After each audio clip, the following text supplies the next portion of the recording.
Here in front of me, I have the Decathlon branded hiking shoe that is called the Quechua 100 or the Quechua MH100, which I believe stands for mountain hiking. I'm still not entirely sure what the MH stands for, but that's what they're branded as. That's their model number.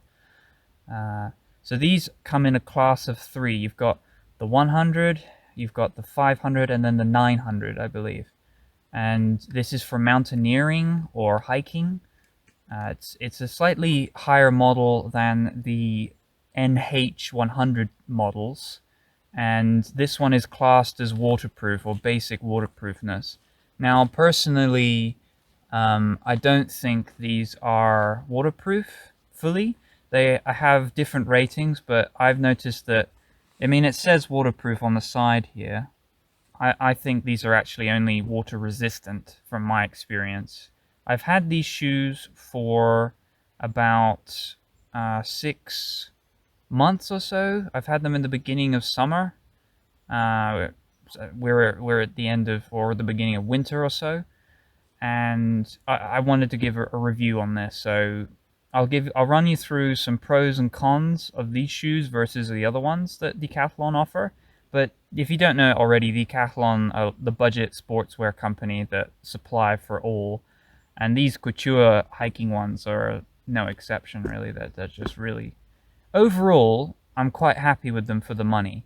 These brand new cost, I believe, 20 to 30 euros. If you get them on offer, maybe you can get them for 25, 20 euros. That's what I'm saying.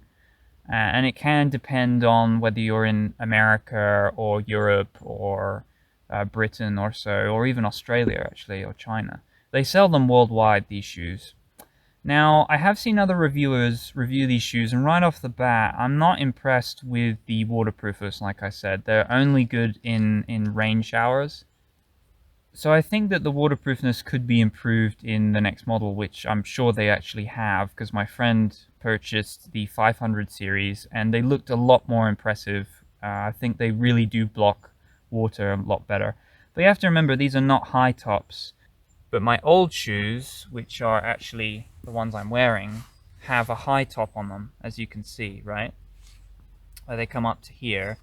And just for comparison, this is the other shoe compared to the high top. So you can see there's quite a difference in height. And I like my old shoes, but the only reason I wanted to buy a new pair is because the tread were starting to run out. And the tread on these ones are phenomenal. Like, that's one of the reasons I love this shoe, is the tread.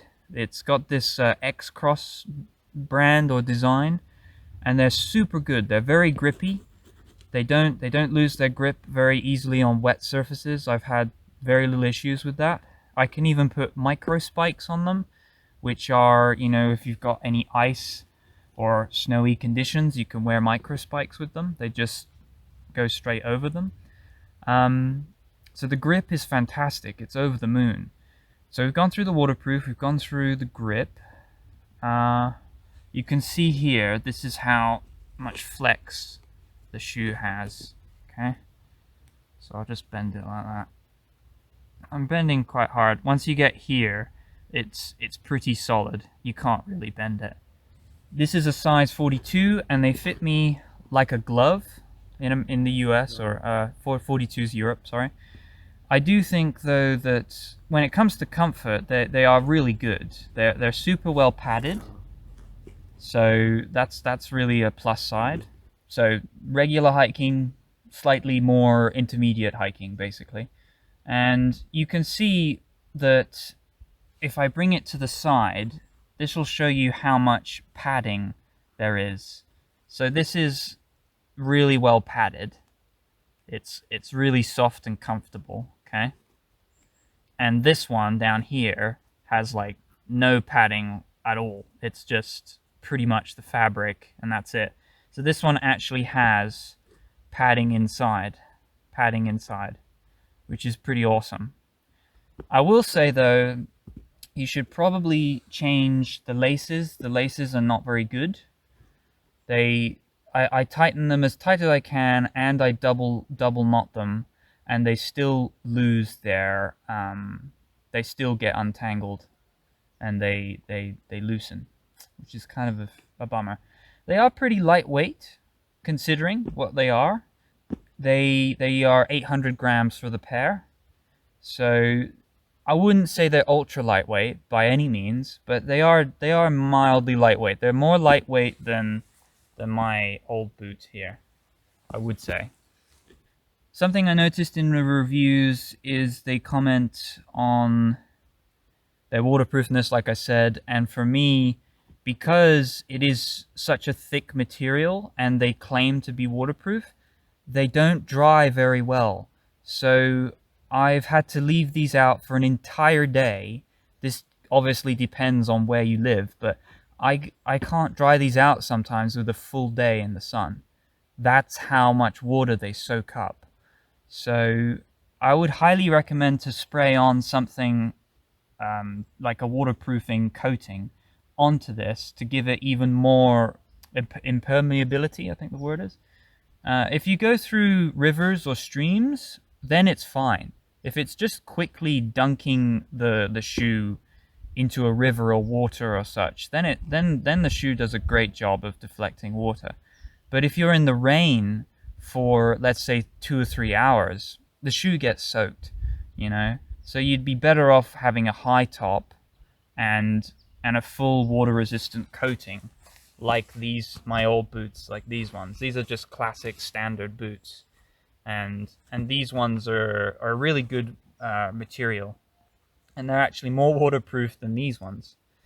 And these are brand new, so that's what I've noticed. But again, I bought them because the tread has been running out, and the tread and the grip on these is absolutely phenomenal.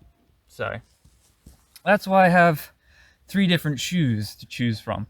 I got a lightweight pair, a slightly heavier pair, and a better gripping pair. So anyway, I think that pretty much concludes the review. If you need any more advice on products, I have other product gear reviews, so you can check them out on my YouTube page, on my YouTube channel. So subscribe if you like camping, hiking, bikepacking, cycling, you name it.